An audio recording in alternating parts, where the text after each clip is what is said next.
नोरमा group, जो सोचता है वो करता है। आपके अपने सपनों का आशियाना।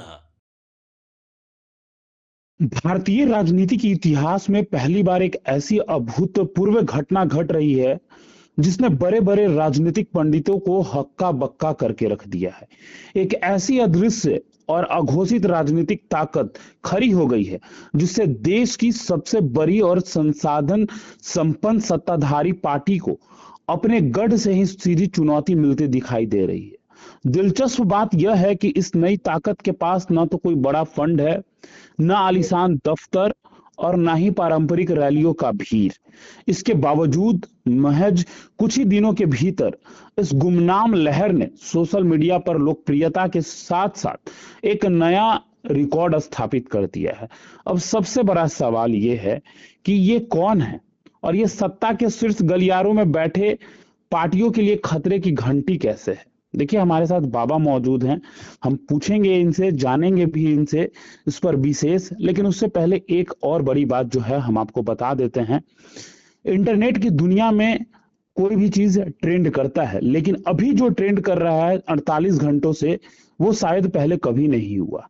अब क्या है, कैसे है और क्यों सत्ताधारी नेता जो हैं वो चिंता में बने हुए हैं। हमारे साथ बाबा हैं। बाबा, पहला सवाल आपसे। इंटरनेट पे बहुत सारी चीजें वायरल होती हैं, लेकिन इस बार ऐसी चीजें वायरल हुई जो कहीं ना कहीं पॉलिटिकल पार्टी जो सत्ता में बैठे हैं उनकी चिंताएं बढ़ा दी। कैसे देखते हैं आप? देखिए, छोटी मुंह बड़ी बात होगी। इस आभासी दुनिया का अंदाजा 2011 में हमारे संपादक नमन जी ने इसकी ताकत का अंदाजा लगा लिया था और वहीं से उनकी शुरुआत हुई थी। आपको याद होगा कि सोशल मीडिया पर सबसे पहला यदि कोई चैनल है जहां खबरें दिखाई जानी थी और खबरों का शुरुआत हम लोगों ने किया था, वो था न्यूज़ बिहार। और सोशल मीडिया की ताकत बहुत बड़ी हो जाएगी, इस आभासी दुनिया की ताकत इतनी बड़ी हो जाएगी कि वो सरकारों को गिराने और सरकार बनाने का काम करेंगी। ये लोगों को अंदाजा नहीं था। तब हमने सोचा था कि कहीं ऐसा तो नहीं कि जो हम सोच रहे हैं वो आने वाले समय में सच होता नजर आएगा। आपको पता है कि सोशल मीडिया का ये जो आभासी दुनिया है और विभिन्न प्लेटफॉर्म है, ये इतनी ताकतवर हो गए हैं कि वो पल भर में चीजों को अधिकांश लोगों के पास दुनिया भर तक पहुंचा देते हैं और उसके कई इम्पैक्ट भी देखने को मिलेंगे। आपने जो बातें शुरुआत की है उसमें सीजेपी की चर्चा खूब हो रही है। ये सीजेपी है क्या, इसकी हम बात करेंगे। लेकिन इंस्टाग्राम से लेकर के एक्स से लेकर के सोशल मीडिया के जितने भी प्लेटफॉर्म है उसमें मीम्स और पोस्टर तेजी से वायरल हो रहे हैं और कई लोग इसे देखकर असमंजस में हैं कि क्या यह कोई असली राजनीतिक दल है या फिर सरकार के खिलाफ सोची समझी रणनीति के तहत इसे जन्म दिया गया है। जी। आपको बता दें कि ये पूरी कहानी तब शुरू होती है जब इसके लिए एक प्लॉट तैयार होता है और आपको याद होगा कि कुछ दिन पहले ही जब इसका जन्म हुआ है उससे कुछ दिन पहले आपने जेनजी का नाम सुना होगा। ये जेनजी बिल्कुल। वो है जो 18 वर्ष से लेकर के 38 वर्ष तक के युवा हैं, उनको लेकर के ये जेनजी का शब्द दिया गया है और इसने कई जगहों पे, कई देशों में अपना एक अलग छाप छोड़ा है। नेपाल उसका सबसे बड़ा उदाहरण है। तो वहीं आपने देखा होगा कि हमारे पड़ोसी एक और देश है बांग्लादेश, वहां भी इसका जबरदस्त इम्पैक्ट देखने को मिला। हालांकि हमारे देश में, भारत में, इस जेनजी को लेकर के पहले से ही सरकारें ये कह रही हैं कि हमारे यहाँ इसका कोई इम्पैक्ट नहीं है। लेकिन जैसे ही सीजेपी का जन्म हुआ उसके बाद से कहीं ना कहीं एक संभावना बनने लगी। आपको बता दें कि इसकी शुरुआत 15 मई 2026 को सुप्रीम कोर्ट में हुई एक सुनवाई के बाद नजर आया। मीडिया रिपोर्ट्स के मुताबिक देश के मुख्य न्यायाधीश सीजेआई जस्टिस सूर्यकांत ने एक मामले की सुनवाई के दौरान टिप्पणी करते हुए कथित तौर पर कहा कि कुछ बेरोजगार युवा कॉकरोच की तरह हैं जो सिस्टम पर बिल्कुल। हमला करते हैं और आरटीआई एक्टिविस्ट या सोशल मीडिया एक्टिविस्ट बनकर सबको परेशान करते हैं। आपको पता होगा कि सोशल एक्टिविस्ट का ये जो काम है और एक्टिविस्ट जो लोग हैं वो आज से नहीं है, वो काफी लंबे समय से अपनी जिम्मेवारी और समाज के प्रति अपना उत्तरदायित्व का निर्वहन कर रहे हैं। उनको लगता है कि सरकार से सवाल पूछना चाहिए। अगर सीधे सवाल नहीं सरकार जवाब देती है सवालों का, तो वो सीधे न्यायालय में चले जाते हैं और वहां जाकर के आरटीआई लगाते हैं। अब ऐसे में न्यायाधीश के इस स्पष्टीकरण के बाद अब बयानों को गलत तरीके से पेश किया गया है, ऐसा मानना है न्यायाधीश का। लेकिन अब तो ये मामला उनके हाथ से निकल गया है। उन्होंने कहा है कि सिर्फ फर्जी डिग्री लेकर वकालत या अन्य पेशे में आने वाले लोगों की आलोचना कर रहे थे और देश के युवाओं की नहीं। उन्होंने साफ तरीके से कहा है, इसको संकुचित करने की कोशिश की है कि वो आम लोगों को नहीं बल्कि फर्जी डिग्रीधारी वकीलों के बारे में ये बात कह रहे थे। लेकिन अब तो इसने जन्म ले लिया है और जब ये 16 मई 2026 को आम आदमी पार्टी के पूर्व सोशल मीडिया रणनीतिकार रहे अभिजीत दीप के ने इस टिप्पणी को विरोध के में तंज कसते हुए सीधे तौर पे कॉकरोच जनता पार्टी सीजेपी नाम से एक ऑनलाइन पेज और वेबसाइट बना दिया। जी मजाकिया लहजे में शुरू हुई ये कहानी अब एक नया मोड़ ले ली है। बेरोजगार, आलसी और 24 घंटे ऑनलाइन रहने वाले कॉकरोचों का ये मंच है, ये लिख करके उन्होंने युवाओं को कहीं ना कहीं कुरेद दिया। और उसके बाद से आपको बता दें कि एक बाढ़ सी आ गई। अब इसको लेकर के जैसा कि आपने बताया भी शुरुआत में कि सरकार के लिए कितनी परेशानी है और इसके मायने क्या हैं। बिल्कुल, तो सीधे विपक्ष तो खुश भी है बाबा। निश्चित रूप से विपक्ष जो एकजुट नहीं हो पा रहा था, उसके लिए एक अवसर के रूप में देखा जा रहा है। कहीं ना कहीं विपक्ष इस माध्यम को एक हथियार की तरह मान रहा है और इसको मानना भी चाहिए, क्योंकि आपको याद होगा कि यह आभासी दुनिया, सोशल मीडिया की दुनिया ही 2014 में प्रधानमंत्री के रूप में नरेंद्र मोदी को लाने में बड़ी भूमिका निभाई थी। आपको पता है कि सोशल मीडिया का ही वो ताकत था जिसमें प्रधानमंत्री के रूप में नरेंद्र मोदी को इस दुनिया का, इस देश का सबसे ताकतवर आदमी बना दिया और अब तक वो बने हुए हैं।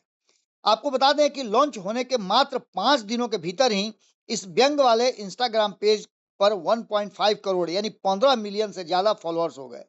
इसने इंस्टाग्राम पर सत्ताधारी भाजपा और कांग्रेस जैसी बड़ी पार्टियों के आधिकारिक पेजों के फॉलोअर्स की संख्या को भी पीछे छोड़ दिया है। यानी सीधी तौर पे आप समझ लीजिए कि आज के समय में युवाओं को यदि कोई खाद पानी मिल जाएगा तो वो सोशल मीडिया पर कोई भी तहलका मचाने के लिए काफी है। सीजेआई ने बिल्कुल खुद को यूथ के द्वारा और यूथ के लिए सेकुलर सोशलिस्ट डेमोक्रेटिक और आलसी फ्रंट बताया था। इसकी घोषणा में मजेदार मांगे हैं। इसे पेपर लीक, नीट, यूजी आदि को लेकर के मामलों पर सख्त कार्रवाई, मुफ्त शिक्षा, दल बदलू विधायकों पर चुनाव लड़ने का 20 साल तक बैन, जजों के रिटायरमेंट होने के बाद राज्यसभा सीट मिलने पर रोक जैसी कई ऐसी बातें हैं जो लिखी हुई हैं। आपको बता दें कि सड़कों पर प्रदर्शन करने वाले आंदोलन सिर्फ डिजिटल नहीं रहे बल्कि राज्यों के जैसे बिहार, छत्तीसगढ़, यूपी युवा वॉलेंटियर्स कॉकरोच के कॉस्ट्यूम पहन करके अब सफाई अभियान के साथ साथ शांतिपूर्ण प्रदर्शन का हिस्सा लेते हुए दिखाई देने लगे हैं। यानी समझिए कि मात्र 72 से 100 घंटे के अंदर में इसने कितना बड़ा व्यापक असर दिखाया है। इसके साथ साथ आपको बता दें कि इसके संस्थापक अभिजीत दीप के अपने आम आदमी पार्टी के सोशल मीडिया विंग के लिए काम कर चुके हैं और उनका ये जो प्रयास है वो काफी मजेदार या कहा जाए तो फिर देश में एक अलग तरह का इम्पैक्ट दिखा रहा है। राजनीतिक विश्लेषकों का मानना है कि इसे विशुद्ध रूप से सरकार विरोधी वैश्विक साजिश के तहत देखा जा रहा है। हालांकि सत्ता पक्ष में बैठे लोगों का यही कहना है। इसको जेनजी से जोड़ करके ही देखा जा रहा है और युवाओं की हताशा, गहरी हताशा का कारण बताया जा रहा है। अब इसमें एक सवाल खड़ा होता है कि सरकार तो भले ही ये बात कह रही हो, लेकिन बेरोजगारी, पेपर लीक, बार बार परीक्षा देने के बाद पुनः परीक्षा देने की जो कवायद चल रही है, क्या ये युवाओं के फ्रस्ट्रेशन का कारण नहीं बन रही है? इन सभी बातों को लेकर के जो मीम वायरल हो रहे हैं उसमें आज की युवा पीढ़ी गंभीर राजनीतिक भाषणों के बजाय मीम्स और रील के जरिए अपना विरोध दर्ज करना शुरू कर चुकी है और उसको उसको एक बड़ा बल दिया है इस सीजे ने। सीजेपी के बनने के बाद आप समझ लीजिए कि कई तरह की बातें शुरू हो गई हैं। खुफिया ब्यूरो आईबी के इनपुट के बाद इलेक्ट्रॉनिक और सूचना प्रौद्योगिकी मंत्रालय ने आईटी अधिनियम की धारा 59A के तहत कॉकरोच जनता पार्टी के मुख्य एक्स ट्विटर हैंडल को भारत में ब्लॉक कर दिया है, जिसे राष्ट्रीय सुरक्षा और कानून व्यवस्था के लिहाज से संवेदनशील माना गया है। हालांकि सीजेपी ने तुरंत एक नया हैंडल बनाकर वापसी कर ली है। जवाब में विपक्षी फ्रंट जो लगातार इसका वकालत कर रहा था, उसका मानना यह है कि इस तरह की प्रक्रिया कहीं ना कहीं सरकार की निरंकुशता दिखलाती है। हालांकि सरकार पर कई पहले से ही आरोप लगते आ रहे हैं कि उसने जितनी संवैधानिक संस्थाएं हैं उन पर अपना आधिपत्य जमा लिया है, उनको अपने हिसाब से हैंडल करती है, उनके कर्मचारी की तरह वो काम करते हैं। लेकिन इन सब के बीच में इस राजनीतिक ड्रामे में एक नया मोड़ तब आया जब सीजेपी को टक्कर देने के लिए इंटरनेट पर एक और व्यंग वाली पार्टी नेशनल पैरासाइटिंग फ्रंट एनपीएफ की भी एक्टिव हो गई, जो खुद को सीजेपी का मुख्य विपक्षी दल बता रही है। यानी कि इस मीम की बाढ़ और सोशल मीडिया पर चल रहे जो विरोध प्रदर्शन है या फिर एक खास वर्ग को अपने पक्ष में करके टारगेट करने और उनके लिए एक प्लेटफॉर्म बनाने की बात चल रही है, वो काफी महत्वपूर्ण भी है और सरकार के लिए चिंता का कारण भी है। क्या सोशल मीडिया की ताकत इतनी बढ़ गई है कि वो अपनी बातों को रखने के लिए और सरकार को परेशान करने के लिए काफी है? अगर देखा जाए तो कॉकरोच जनता पार्टी कोई असली राजनीतिक दल नहीं है और न ही यह चुनाव लड़ने जा रही है। हालांकि बिहार के बाकी पूर्व चुनाव में इससे समर्थकों का संकेत दिया गया है कि ये पार्टी चुनाव लड़ेगी, लेकिन जैसा कि आपको मैंने पहले बता दिया कि ये आभासी दुनिया का एक बनाया हुआ, मैंने क्रिएट किया हुआ एक ऐसा प्लेटफॉर्म है जो राजनीतिक दल नहीं है, बल्कि राजनीतिक मंशा रखने वाले और जो लोग हताशा से गुजर रहे हैं वैसे लोगों के लिए एक प्लेटफॉर्म है। अब जो उम्मीदवारी की बात ये कर रहा है तो विभिन्न उम्मीदवारों के नाम पर आप देखिए, अगर सोशल मीडिया पर आ रहा है कि मैं यहां से चुनाव लड़ रहा हूं, मेरी पार्टी सीजेपी है, ये सारी बातें अब देखने को मिल रही है। राजनीतिक व्यवस्था और बेरोजगारी, न्यायपालिका के कुछ टिप्पणियों के खिलाफ देश के युवाओं का एक मीम आधारित डिजिटल विद्रोह है। इसे पूरी तरह से साजिश कहना युवाओं के लिए असली मुद्दों से भटकने जैसा भी लग रहा है। और इसके साथ साथ जो मुख्य हमारे देश की व्यवस्था है, उस व्यवस्था के साथ लड़ने के अलग अलग तरीकों में इस तरीके को भी शामिल कर लेना माना जा रहा है। आप सीधी तौर पे समझ लीजिए कि संवैधानिक अधिकार सबको अभिव्यक्ति की आजादी का है और इस अभिव्यक्ति की आजादी में अगर चीजें संवैधानिक प्रक्रिया से बाहर चली जाए तो उसे स्वीकार नहीं किया जा सकता है। लेकिन अब तक जो प्रक्रिया है और जिस तरह से इस कॉकरोच जनता पार्टी ने अपना एक अलग रूप धारण कर लिया है, ये कहीं ना कहीं चिंता का कारण जरूर है। अगर इस तरह की बातें और इस तरह से लोग एकत्रित होने लगेंगे, युवाओं को गुमराह किया जाएगा और युवा एक मंच पर आ जाएंगे, तो निश्चित रूप से आने वाले समय के लिए एक चेतावनी जरूर है। सरकार को भी इस पर सचेत रहना चाहिए और सोशल मीडिया में अगर इस तरह की कोई भी प्रक्रिया या बातें होती हैं जो कहीं ना कहीं संवैधानिक प्रक्रिया के तहत नहीं है, भले ही आपको अभिव्यक्ति की आजादी है, लेकिन इसका मतलब ये नहीं है कि अनपार्लियामेंट्री लैंग्वेज का आप इस्तेमाल करेंगे या इस तरह की बात करेंगे जिससे कि देश और देश की नीतियों पर असर पड़े। तो ऐसी स्थिति में इस पर विराम भी लगना चाहिए और सरकार ने इस पर विराम लगाया भी। अब देखना होगा कि आगे क्या निकल के आता है और सरकार की तरफ से इस पर क्या कुछ होता है, क्योंकि निश्चित रूप से एक चिंता का कारण तो सरकार के लिए है ही। अन्य देशों जो हमारे पड़ोसी राज्य हैं, माफ कीजिएगा पड़ोसी देश हैं, नेपाल और बांग्लादेश, उसमें हमने देखा है कि इस तरह की प्रक्रिया का क्या असर हुआ है, सोशल मीडिया ने वहां क्या फैला दिया है, किस तरह का परिवर्तन दिखाया है, ये सारी बातें देखने और सुनने को मिल रही हैं। इसलिए इससे सरकार को भी और खास करके उन युवाओं को भी अलर्ट रहने की जरूरत है जो सोशल मीडिया के आभासी दुनिया को वास्तविकता से जोड़ लेते हैं। बिल्कुल। तो देखिए जिस तरीके से ये सीजेपी पार्टी जो नई बनी है, जो बिल्कुल बाबा ने कहा कि ये एक ऐसी दुनिया है जो दिखाई नहीं देती है, लेकिन जरूर चिंता की विषय है सत्ता पक्ष के लिए, और विपक्ष को एक साथ होने की जो कवायद है वो भी आपको दिखाई दे रहा है। अब क्या कुछ होगा देखना दिलचस्प होगा। ये पार्टी किस तरीके से और अभी चिंताएं बढ़ाएंगी, या जिस तरीके से इसको बैन कर दिया गया है ट्विटर पे, क्या इंस्टा पे भी किया जाएगा, सब कुछ देखना दिलचस्प होगा। फिलहाल इस खबर में इतना ही। बने रहिए भारत लाइव के साथ। धन्यवाद। आपके सपनों को हमने सजाया है, ई होम्स पैनोरामा को हमने बनाया है। ई होम्स मेरा एक सपना था जिस पे मैं पिछले 4 साल से काम कर रहा था। हमने जो बनाया है वो सबने है माना। ई होम्स पैनोरामा में हो आपका भी आशियाना।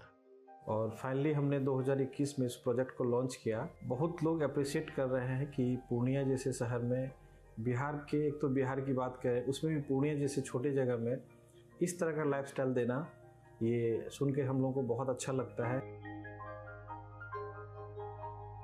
ई होम्स में हमने कुछ और भी किया है, जैसे हम जिस जगह में रह रहे हैं हमारे फैमिली सिक्योर हो, उनको सिक्योरिटी का ध्यान में रखा है। आपकी सुविधा और सुरक्षा आपके लिए खास है, ये आपका विश्वास है। इसमें आर्टिफिशियल इंटेलिजेंस का 7 लेयर सिक्योरिटी का हमने इस्तेमाल किया है। लस ग्रीन कैंपस को बनाया है। यदि हमारा बाउंड्री वाल है तो वो वर्टिकल गार्डन है। ये जितनी भी फैसिलिटी होता है एक इंटरनेशनल टाउनशिप में ई होम्स है, ये हम लोग विश्वास नहीं कर पा रहे हैं। जो भी हमारे मित्र दोस्त या जो भी हमारे बाहर के बाहर आते हैं तो हम लोगों को बहुत अच्छा सुनने को मिलता है और बहुत अच्छा क्रेडिट मिल रहा है। वो सारा हमने सिर्फ एक बिल्डिंग नहीं बनाया, हमें एक बहुत अच्छा लाइफस्टाइल दिया ई होम्स में, और मेरा एक सपना था जिसको मैं आज फुलफिल होते हुए देख रहा हूँ। ये आपका आवास है। ई होम्स पैनोरामा में अब आपका निवास है। E Homes Panorama, luxurious lifestyle redefined. Panorama Group, जो सोचता है वो करता है। अगर ये वीडियो पसंद आई और वह बिहार के राजनीति और बिहारियत से सरोकार रखेनी तो सब्सक्राइब बटन दबा के चैनल के सब्सक्राइब कर ली। ओजे एगो घंटी बा, ओकरा बटन दबा देला से कुल सटीक और मारक खबर रुआ मुफ्त में मिल जाई। अगर रुआ पत्रकारिता के हमनी के नया प्रयोग में सहयोग कर चाहतानी तो ज्वाइन बटन दबा दी। पेटीएम नंबर नोट कर ली 9386816700।